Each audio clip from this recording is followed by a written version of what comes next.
For us in Australia, we're digesting all of that offshore, but earnings season's drawn to a close, really. What has been the result and what do we do now? Brooke, we went into earnings season and I guess in terms of what we were expecting for FY12, the expectations were for around about 7.8% growth, and that's now been downgraded to around about 3%. So that's down from FY11 where we saw almost 10% earnings per share growth. A lot of that comes from the resources. If we exclude out the resources, then we're expecting 6% growth, and if we exclude out resources and financials, expecting to see a more decent 8% growth. But FY13 estimates of about 11% growth, probably now looking a little bit too optimistic, and we have seen this downgrade cycle in place for about 18 months now, and it does look like there's still a little way to go. Having said that, in terms of earnings season, I guess one of the most impressive areas has been the mining services area. On the flip side, though, we've seen bank margins coming under pressure, the high Australian dollar weighing, but there's been also some impressive results. And I guess some of the standouts this earnings season have come from Echo Entertainment, One Steel, as well as from Qantas. So all up, earnings season drawing to a close, but it does look like expectations for FY12 have been dampened and downgraded. The market overall as well, we should say we're into March, of course, already. We had a good February. Things are looking a little bit soggier, and we were just hearing from Brian Battle some very big issues perhaps in the next 2 weeks. What are the themes you really think will be dominating here through March?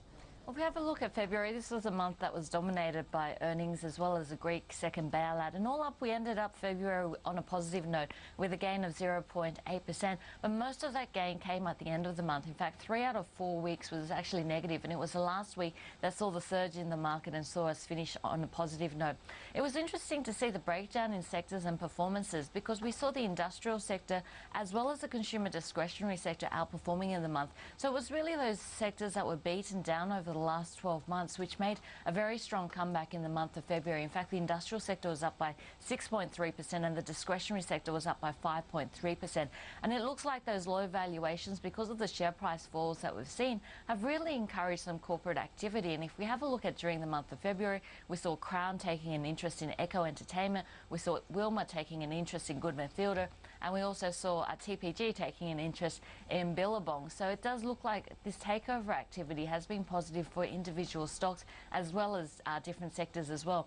On the flip side, though, the material sector was under pressure, down by 1%, and it does look like some of the downbeat news coming from the Chinese steel industry has weighed on this area. But all up, defensives were out the door. Telecom utilities underperforming with a loss of 0.7%, and it was really some of those beaten down areas which took the spotlight during the month of February, and that's expected to continue into March as we do see more takeover activity, some private equity just sniffing around at the lower valuations in the market at the moment.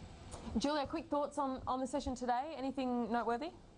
Well, for the week to date so far, we're down by 0.2%, but we've seen some very positive offshore leads, so we should finish the week on a positive note. If we have a look at some of the commodities, we did see gold bouncing back very slightly, up by 0.3%, and yesterday was a day where some of those smaller gold miners were beaten down quite severely, but we saw a strong bounce back in silver, up by 2.6%, and I guess oil was one of the big stories of the day. There had been reports that there had been a pipeline which had been targeted in Iran, and that's oil prices spike above 110 US a barrel at one point during the US session before pulling back to just over 108 by the close. So we're going to be keeping an eye on those reports very closely. BHP Billiton, Rio Tinto both having a positive session in both London as well as the US ADRs, and of course we were watching that ruling by the ISDA, and it does look like the Greek bailout and the restructuring doesn't constitute a default as yet, so it does look like another bullet being missed there.